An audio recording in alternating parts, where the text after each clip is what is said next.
우리 옛말에 집안에 환자가 있으면 감출 수 없다는 말이 있죠. 거울에서 행세 좀 하는 선비나 양반들은 어쩌다 병이 들어도 그것도 흠이 된다고 생각했는지 티내지 않고 감추려고 했다고 합니다. 그래서 점잖은 양반 체면에 병든 기색을 내비칠 수가 없어서 바깥 외출도 하지 않고 또 소문도 내지 않고 가만히 집안에만 있었다고 그래요. 그런데도 며칠 지나다 보면은 소문이 동네에 다 퍼지는 거죠. 아, 저 집 아무개 양반 집에 병든 환자가 있다더라. 그런 소문이 돕니다. 왜냐하면 당시에는 약이 한약이잖아요.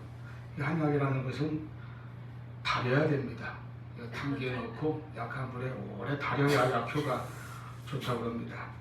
그 한약 달인 냄새가 솔솔 담장 밖으로 새나가게 되어 있어요. 그건 어떻게 아무도 막거나 감출 수가 없습니다. 그래서 집안에 환자가 있으면 결국에는 소문이 다 나게 되었다는 겁니다. 우리가 또 살다가 무언가에 이렇게 빠지게 되면요, 그것이 자꾸 생각나고 은연중에 떠올리고, 그래서 나도 모르게 내가 그걸 밖으로 표현할 때가 있어요. 저 아주대학교 앞에 그 큰 길가에 약국이 있는데, 이제 병원에서 조제를 처방전 받아가지고 약국 가면은 약국이 워낙 크니까 주차장이 이렇게 있고 거기 주차 관리하는 분이 있어요. 이분이 손에 타꾸라켓을 쥐고 있어요. 쭉 가면은 이제 차가 안 오고 시간 있으면 그걸 가지고 이렇게 스윙 연습을 해요. 아, 저분이 지금 포핸드를 배우는구나. 몇 달 지나서 가보니까 막 또 백핸드 연습해요. 아, 진도를 좀 나왔구나 생각을 해요. 거기에 푹 빠지니까 자기도 모르게 그게 자꾸 생각나고 그걸 하게 되고 나타내게 된다는 거죠. 그래서 기침하고 사랑은 감추거나 숨길 수가 없다고 하지 않습니까? 우리 안에, 내 안에 어떤 변화가 일어나면 언젠가는 알려지게 되어 있습니다. 내 안에, 내 마음의 내 중심에 무언가를 담고 있으면 그것은 밖으로 드러나게 되어 있습니다. 예수 믿는 사람들은 예수 믿고 구원받은 그 은혜, 그 새 생명의 감격이 밖으로 나타나게 되어 있어요. 이것은 보이지 않는 배지를 달고 있는 것과 같습니다. 학생들은 자기 학교 배지가 있고 운동선수에게는 소속팀 마크가 있는 것처럼 그리스도인에게는 그리스도인이라고 하는, 기독교 신자라고 하는, 성도라고 하는 그 표시가 내 안에도 있고 또 그것이 밖으로도 나타나게 되어 있다는 말입니다. 여러분은 잘 앞에놓고 있습니까? 오늘 본문 1절에 보면 이 본문 편지의 첫 인사말이에요. 빌립보서가 편지잖아요. 사도 바울이 빌립보 교회와 그 성도들에게 보내는 편지입니다. 그 첫머리 인사말인데, 그리스도 예수의 종 바울과 디모데는 그리스도 예수 안에서 빌립보에 사는 모든 성도와 이렇게 시작합니다. 모든 성도, 또 감독과 집사들에게 편지합니다. 이렇게 시작해요. 그와 같이, 그 수신자들과 같이 우리들도 다 성도이고 그리스도인입니다. 목사도 있고 장로, 권사, 집사 다 있는데 우리가 다 성도요 그리스도인이라는 것입니다. 바울은 이렇게 성도들에게 문안한 후에 말하기를, 자신은 그 빌립보의 성도들을 생각할 때마다 하나님께 감사를 드릴 수밖에 없다고 고백합니다. 지난날 자기에게 베푼 빌립보 교회 성도들의 친절과 헌신에 대하여 생각할 때마다 감사하고 생각할 때마다 그들을 위하여 기쁨으로 기도를 드린다고 했어요. 생각할 때마다. 여러분, 누군가 생각할 때에 그 사람 때문에 예수님이 생각나고 복음이 생각나고 그 사람에게서 그리스도인의 참 모습과 특징이 생각날 수 있다면 얼마나 좋겠습니까? 이것이 기독교인으로서 가지고 있는 특징입니다. 성도, 즉 그리스도인들에게는, 예수 믿는 사람에게는 이와 같이 성도의 특징, 그리스도인의 표시가 나타나게 되는 것입니다. 여러분에게도 여러분을 생각할 때에 떠오르는 그리스도인으로서의 특징이 있다고 하는 것입니다. 그것이 무엇입니까? 물론 그리스도인, 즉 기독교인의 특징은 수없이 많습니다. 보물이 가득한 창고와 같아서 그 특징을 몇 가지로 줄이는 것도 어렵고 또 다 살펴보는 건 더 어렵죠. 그런데 오늘 본문에 보니까 사도 바울이 빌립보의 성도들을 생각할 때마다 떠오르는 어떤 느낌, 떠오르는 이미지가 있다는 것이죠. 첫째는 기도입니다. 나는 너희를 생각할 때마다 기도하게 된다.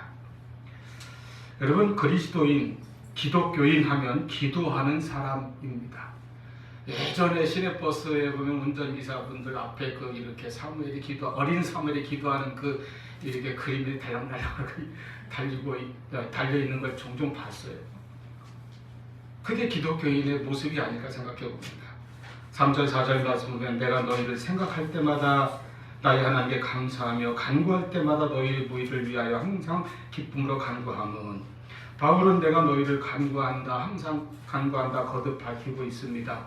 기독교는 기도하고 간구하는 것이 서로 인사가 될 정도로 그렇게 중요합니다.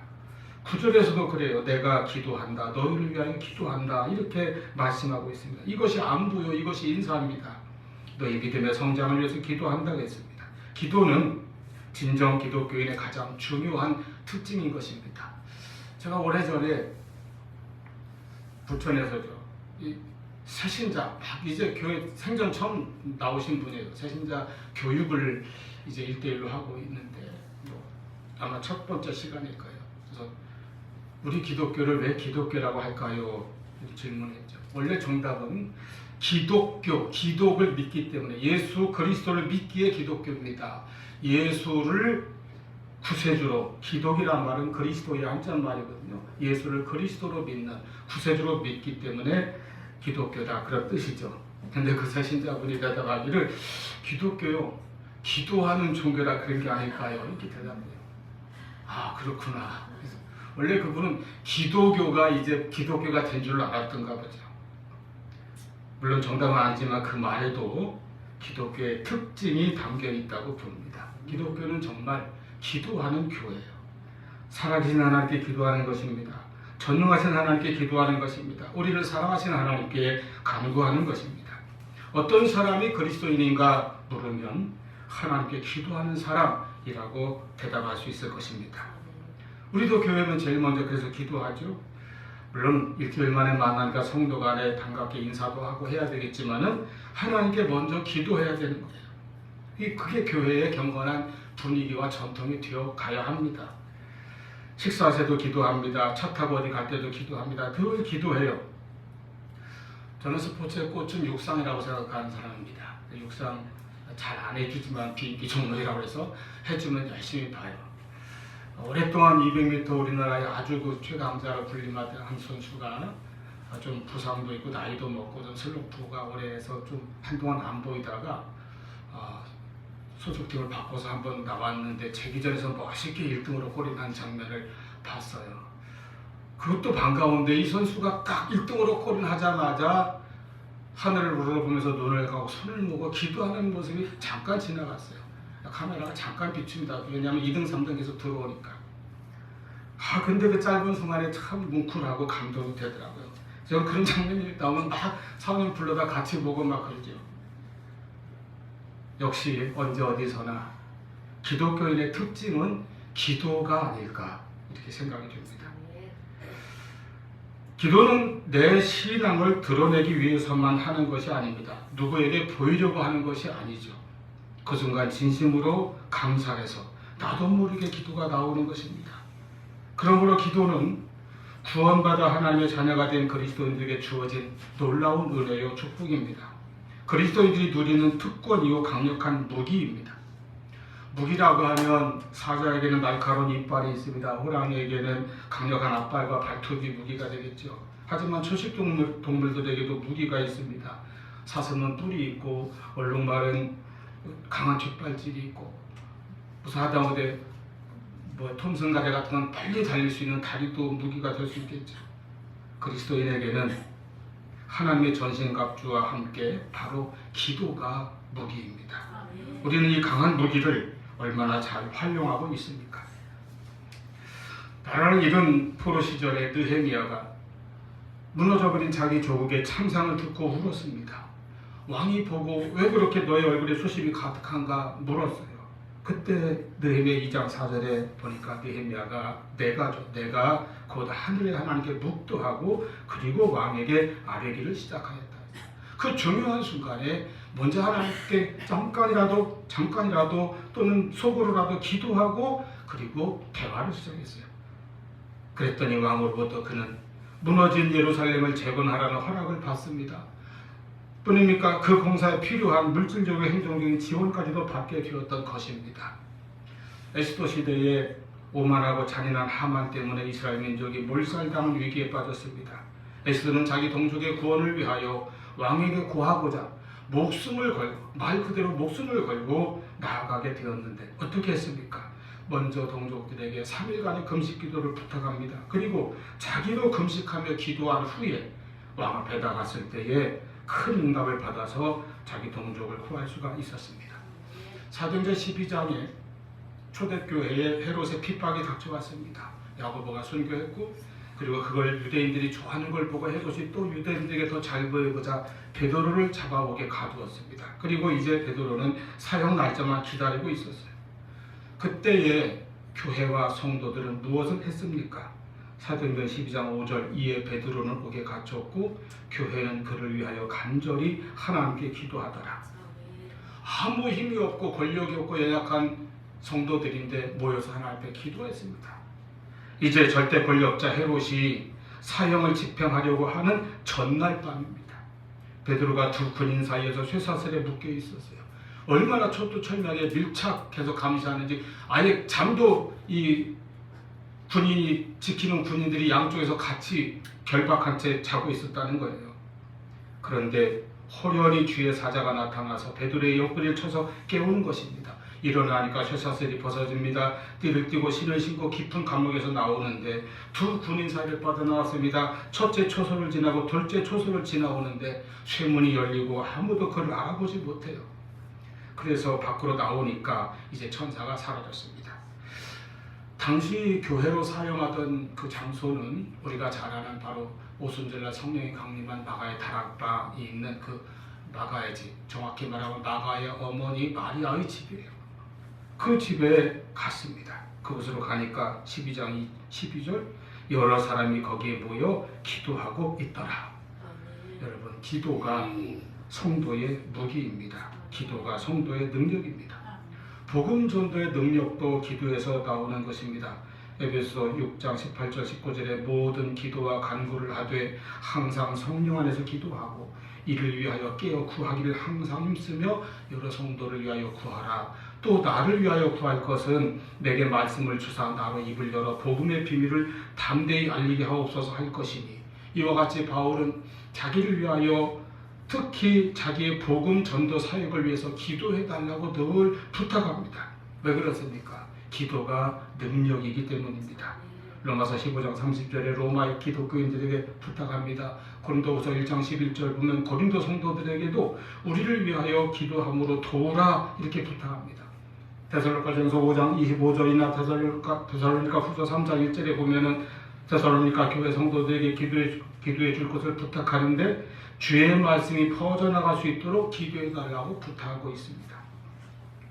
골로새 4장 3절을 보십시오. 또한 우리를 위하여 기도하되 하나님이 전도하는 문을 우리에게 열어주사 그리스도의 비밀을 말하게 하시기를 구하라 이렇게 부탁하고 있습니다. 성도의 능력, 특히 전도의 능력은 기도에서 나오는 것입니다. 기도가 우리의 무기고 능력이죠. 기도는 하나님 앞에서 하나님께 내 모든 문제를 다 아뢰고 맡겨드린다는 믿음의 고백입니다. 그리고 이제 하나님의 뜻대로 하나님께서 응답하시고 인도하시고 허락하신 대로 살겠다고 하는 순종의 표현입니다. 또한 기도는 성도의 교제입니다. 내가 자녀를 사랑하고 가족을 사랑하고 친구나 이웃을 사랑하고 교우들을 사랑하고 이렇게 누군가를 사랑한다면 그를 위하여 기도하는 사람이 되어야 한다는 것입니다. 내가 당신을 위하여 기도하고 있습니다. 이 말처럼 더 큰 선물이 없어요. 이 말처럼 좋은 안부가 없습니다. 우리가 한 교회의 지체가 되어 그리스도의 한 몸을 이루고 그리스도 안에서 서로 사랑하는 성도가 되었다면 우리는 서로를 위해서 기도하고 기도해주는 그런 관계가 이루어져야 할 것입니다. 이것을 기도의 교통이다 이렇게 말합니다. 기도의 교제입니다. 이와 같이 기도는 내가 정말로 하나님과 늘 동행하고 하나님께 아뢰고 하나님께 간구하고 하나님과 교제하고 하나님과 대화하는 그 시간이, 그 자세가, 그 모습이 바로 기도인 것입니다. 여러분, 이 험한 세상에서 우리는 나 홀로 살지 않습니다. 이 힘든 인생길에서 작고 약한 내 힘만 가지고 내 능력으로만 살지 않습니다. 우리는 항상 하나님과 함께하며 하나님을 의지하며 하나님의 도우심과 그 능력을 받으며 살아갑니다. 그 통로가 바로 기도입니다. 야고보서 5장 13절 너희 중에 고난당한 자가 있느냐? 그는 기도할 것이요. 어려워도 힘들어도 낙심하지 말고 기도하십시오. 이 기도로 큰 능력 있는 삶을 살아가시기를 축원합니다. 두 번째는 기쁨입니다. 내가 너희를 생각할 때마다 바울이 그렇게 말해요. 나는 하나님께 감사하고 기쁨으로 간구한다는 겁니다. 누군가를 생각하면 마음에 기쁨이 생긴다는 거예요. 기도해도 기쁨으로 기도한다는 겁니다. 그것이 성도의 특징이에요. 여러분, 빌립보서의 별명이 기쁨의 서신입니다. 내가 기뻐한다 또는 기뻐하리라 이런 말이 이 짧은 편지 안에 무려 9번이나 나옵니다. 그야말로 기쁨이 충만한 서신입니다. 그런데 빌립보서는 본래 옥중 서신이죠. 사도 바울이 복음을 전하다가 핍박을 받고 감옥에 갇혀 있을 때에 그 안에서 쓴 서신이기에 그렇게 부릅니다. 여러분, 옥중 서신과 기쁨의 서신이 같은 편지라고 하는 사실입니다. 감옥에 갇혀 있는 사람이 밖에 있는 이들을 향하여 기쁨을 말하고 기쁨을 전하고 있다는 것입니다. 기뻐하라는 것도 그저 막연히 그렇게 말하는 것이 아닙니다. 내가 기뻐하니 너희도 기뻐하라는 거예요. 나는 어차피 이렇게 고난당하고 있고 고통 중에 있지만 너희는 기뻐하라, 너희라도 기뻐하라가 아닙니다. 내가 기뻐하니 너희도 기뻐하라.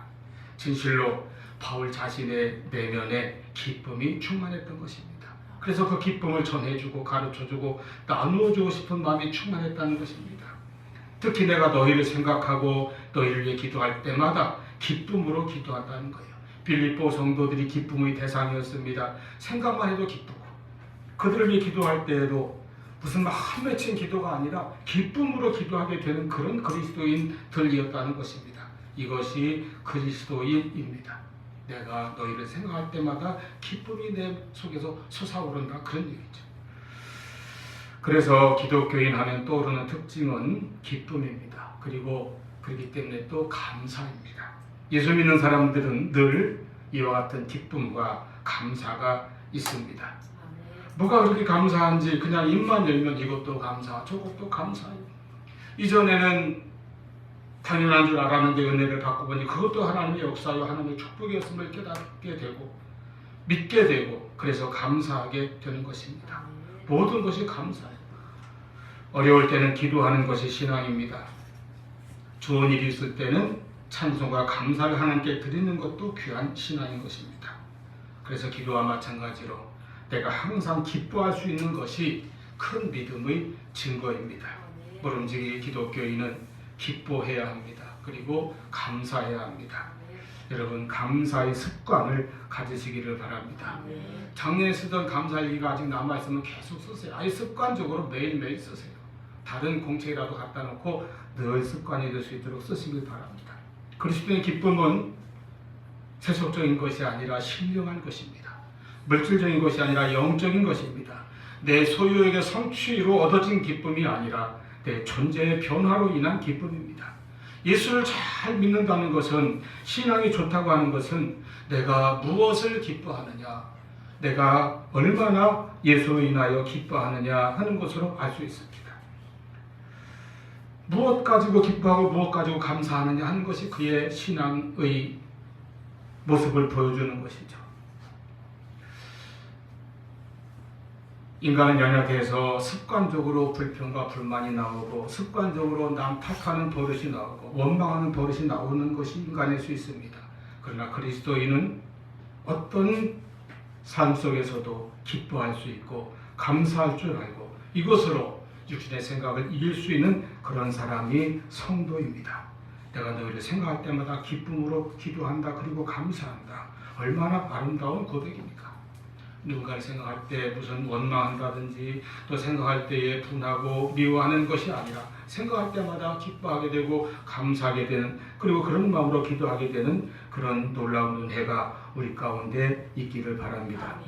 우리가 이렇게 항상 기뻐하며 또한 모든 일에 감사할 수 있는 것은 하나님을, 전능하신 하나님을 전적으로 믿고 의지하기 때문입니다. 그 믿음에서 빼앗기지 않고 흔들리지 않는 소망이 나오기 때문입니다. 6절 말씀 보면 너희 안에서 착한 일을 시작하신 이가 그리스도 예수의 날까지 이루실 줄을 우리는 확신하노라. 하나님께서는 하나님께서 시작하신 선한 일, 구원의 역사, 하나님의 그 일을 반드시 이루어 나가실 것입니다. 중간에 그만두거나 포기하지 않으시고 끝까지 완성해 나가실 것입니다. 우리를 한번 붙잡으셨으면 절대로 놓지 않으시고 붙잡아 주신다는 것입니다. 모든 것에 합력하셔서 하나님의 선하신 일을 반드시 이루실 것입니다. 그러므로 하나님의 선하시고 기뻐하시고 온전하신 뜻이 하늘에서와 같이 이 땅에서도 이루어질 것을 우리는 기도하며 또 믿고 믿음으로 기다리며 소망을 가지는 것입니다.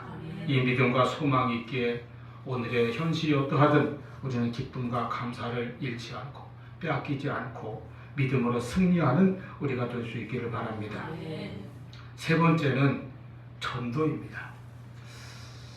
바울이 그렇게 감사의 말을 전하죠. 내가 너희를 생각할 때마다 고마운 마음이 드는데 그것은 너희가 이제까지 나의 복음 전도에 참여하고 있기 때문이라. 이 그리스도인과 복음 전도는 뗄래야 뗄 수 없는 관계입니다. 그리스도인을 생각하면 복음이 떠오르고 복음이 들려올 정도로 우리는 복음 전도의 사람이 되어야 합니다. 우리는 예수를 전하기 때문에 예수 믿는 사람이에요. 옛날 말로 그런 표현 있죠. 예수쟁이, 그런 말 썼습니다. 예수를 자꾸 전하니까요. 그리스도를 믿고 전하기 때문에 그리스도인입니다. 오죽하면 안디옥에서 예수님의 제자들의 별명이 크리스찬, 그리스도인이었겠어요. 바울이 빌립보 성도들을 생각할 때 떠오르는 강력한 특징 하나가 있었습니다. 5절에 바울이 그들을 기뻐하는 이유가 너희가 첫날부터 이제까지 복음을 위한 일에 참여하고 있기 때문이다. 이렇게 말합니다. 7절에도 내가 너희 무리를 위하여 이와 같이 생각하는 것이 마땅하니 이는 내가 전하는, 바울이 전하는, 복음 전하는 그 모든 일에 빌립보 성도들이 함께 그 은혜에 참여한 자가 됨이라 하였습니다. 바울의 복음 전도 사역에 동참하는 성도들이었다는 것입니다. 이것이 그리스도인의 특징입니다. 우리는 복음을 듣고 복음을 믿고 복음을 소유하고 그리고 복음을 전하는 사람들인 것입니다. 내 안에 있는 복음, 내 안에 있는 예수를 전해야 하는 것입니다. 내 안에 있으니까요. 있으니까 자꾸 밖으로 나오죠. 일제시대 때 최원능 목사님이란 우리 기독교에 아주 정말 존경받는 분이 계셨습니다. 본명은 최봉석이에요. 구한말 평양에 좀 하급직 관리였던 최봉석이라는 이 청년이 공금 횡령 사건에 연루돼가지고 평안북도 삭주라는 산골 오지로 귀향을 갔습니다. 그곳에서 유배 생활하니까 날마다 술로 울분을 달래는 세월을 보내던 중에 백유계라고 하는 한의사를 통해서 복음을 듣고 예수님을 믿게 됩니다. 예수님을 만나게 돼요. 이후에 성경을 읽으면서 은혜를 받다가 성령의 뜨거운 체험을 하게 되고 그리고 그 은혜에 사로잡혀서 헌신할 것을 결심해서 평양신학교에 입학합니다. 그리고 가까스로 졸업한 후에 전도자가 되어서 길거리 다니면서 그냥 외치는 겁니다. 외치기 시작했어요. 그 유명한 예수천당이 이제 여기서 나온 거예요. 예수천당은 줄임말이고 원래 뜻은 뭐예요? 예수 믿고 천당 가시오. 또는 예수 믿으면 천당 갑니다. 그 말이죠. 복음의 알맹이죠. 요즘 조금 안 좋은 이미지로 사용될 수 있지만 원래는 복음 중에 복음이 예수천당입니다. 이걸 하도 들고서 큰 소리로 외치니까 일본 순사에게 잡혀갔어요. 주제소에 끌려가서 매를 맞습니다. 그런데 곤봉으로 매를 맞을 때마다 이 최원능 목사님 위해서는 예수천당 소리가 더 크게 울려 나오는, 더 크게 쏟아져 나오는 겁니다. 자꾸 때려도 자꾸 외치니까 순사가 묻습니다. 너는 왜 그렇게 입맞냐면 예수천당이야. 때려도 예수천당, 발로 차도 예수천당, 넘어져도 예수천당. 대답합니다. 내 안에는 예수 복음이 가득 차 있어서 내 안에는 예수 생명이 가득 차 있어서, 내 안에는 예수님이 가득 차 있어서 나를 건드리면 건드릴수록 예수가 나올 수밖에 없어. 이것이 그리스도입니다. 내 안에 예수님이 있고 내 안에 복음이 있어서 그 예수를, 그 복음을 전하지 않을 수 없는 사람입니다. 특별히 본문에 보면 그 빌립보의 성도들은 바울의 복음 사역에 동참하였다고 했습니다. 이 말은 바울이 직접적으로 전도하고 선교 여행을 다니고 교회 곳곳에 교회를 세우고 할 때에 그 일을 위해서 기도로 후원하며 물질적 도움으로 힘을 보태왔기 때문에 결과적으로 바울의 전도, 바울의 복음 사역에 동참한 자가 되었다고 하는 뜻입니다. 그래서 내가 너희를 생각할 때 고맙고 또 내 마음이 기쁘다, 그 편지를 바울은 쓰고 있는 것입니다. 여러분, 초대교회 사도들과 같이 오늘날 교회의 사명도 전도에 있습니다. 교회의 첫 번째 사명은 하나님 앞에서의 사명인데 곧 하나님께 거룩한 예배를 드려서 영광 돌리는 것입니다. 다음으로 성도들을 위한 교회 사명은 성도들의 신앙을 바르게 잘 가르치고 인도하며 서로 교제하고 힘을 얻게 하는 것입니다. 그리고 세상을 향한 교회 사명은 복음을 전하여 아직 듣지 못한 영혼들에게 복음을 듣게 하고 복음을 모르는 이들에게 복음을 가르치고 변증하며 땅끝까지 복음을 전파하는 것입니다. 이것이 교회의 복음 사역, 그 사명입니다. 이 사역을 위해서 그리스도인들은 직접 참여할 수도 있습니다.